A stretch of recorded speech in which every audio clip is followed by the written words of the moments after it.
The Starshelter orbital station hummed with the rhythm of 1,000 species coexisting in uneasy harmony.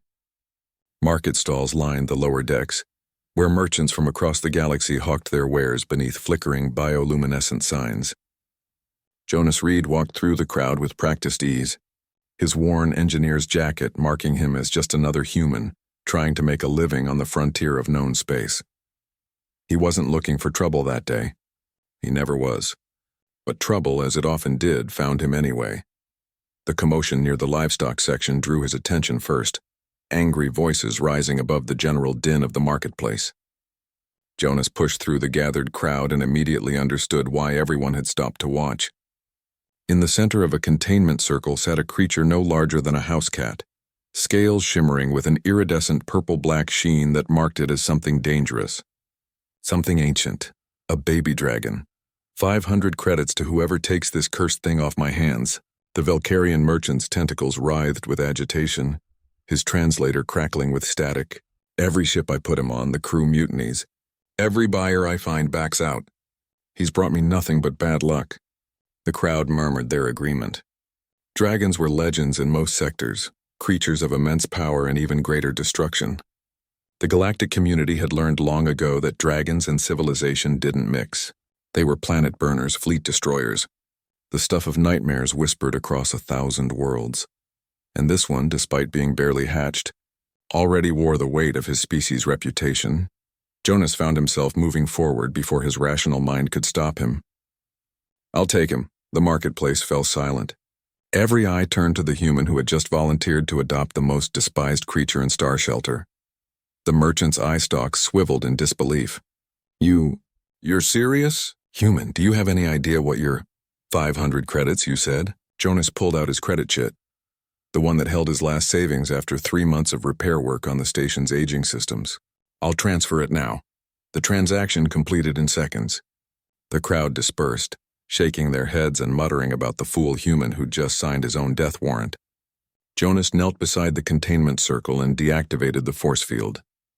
The baby dragon, Vrix, according to the merchant's hastily provided documentation, looked up at him with eyes that held far more intelligence than any infant should possess.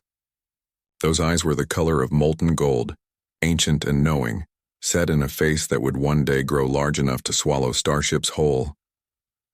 "Hey there, little guy," Jonas said softly, extending his hand. "Looks like it's just you and me now." Vrix tilted his head, studying the human with obvious curiosity. Then, to Jonas's surprise, the dragon chirped, a sound almost musical, and climbed onto his palm. The next 3 months tested Jonas in ways he'd never imagined. His small quarters on the station's engineering deck became a makeshift nursery for a creature that grew at an alarming rate.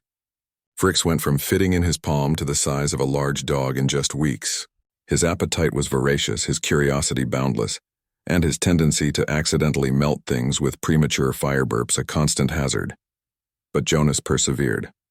He taught Vrix to control his flames, using the same patient methodology he applied to complex engineering problems. He read to the dragon every night, everything from technical manuals to ancient Earth poetry. He discovered that Vrix loved music, that the dragon would curl up contentedly whenever Jonas played his grandmother's old guitar. The station's inhabitants gave them a wide berth. Shopkeepers refused Jonas service. His fellow engineers requested transfers to other shifts. Even the station commander called him in for a stern warning about harboring dangerous wildlife. Jonas ignored them all. Because in those golden eyes he saw something no one else did. Not a monster. Not a weapon. Just a child who'd been condemned before he'd even had a chance to prove what he could become. The attack came on a Tuesday. Station time. The Krell raiders breached the outer hull with military precision, their assault ships tearing through Starshelter's aging defense grid like paper. Alarms screamed throughout the station as the pirates moved deck by deck, systematically looting and terrorizing the population. Station security, undermanned and outgunned, fell back to defensive positions. Jonas was working on a critical power relay when the raiders reached the engineering deck. He heard the screams, the weapons fire, the heavy footfalls of armored Krell warriors moving through the corridors. Vrix, now the size of a small shuttle, raised his head from where he'd been napping. The dragon's eyes narrowed, and for the first time, Jonas saw something truly ancient awaken in that gaze. "Stay here," Jonas ordered, reaching for the emergency communicator. Vrix chirped once, a sound that had somehow retained its musicality despite the dragon's increased size, and then he was moving. The dragon flowed through the corridors with supernatural grace, his scales seeming to drink in the station's dim emergency lighting. What happened next would become legend throughout the sector. The Krell Raiders never stood a chance. Vrix didn't kill them. That would have been too simple, too much like fulfilling the prophecy everyone expected. Instead, the dragon proved to be something far more terrifying, precise, controlled, intelligent. He melted their weapons without touching their armor. He corralled them into corridors that Jonas, understanding his companion's strategy, sealed from his engineering console. He used his growing size and supernatural strength to disable their ships, all while ensuring not a single station inhabitant was harmed by his intervention.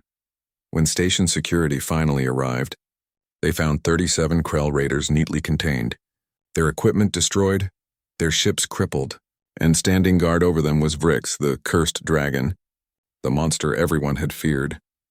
Jonas stood beside his companion, one hand resting on Vrix's scaled shoulder, and addressed the stunned crowd that had gathered. "You see a monster," he said quietly. "I see someone who just saved every life on this station. Maybe it's time we started judging creatures by their actions instead of their species." Vrix chirped, a sound like wind chimes in a summer breeze, and nuzzled his massive head against Jonas's side.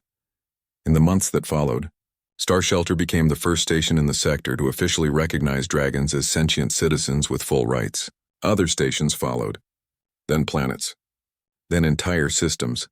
And it all started because one human engineer looked at a despised baby dragon and saw not what everyone expected him to be, but what he could choose to become. Sometimes, the greatest heroes aren't the ones who save the day. They're the ones who believe in redemption when everyone else has given up hope.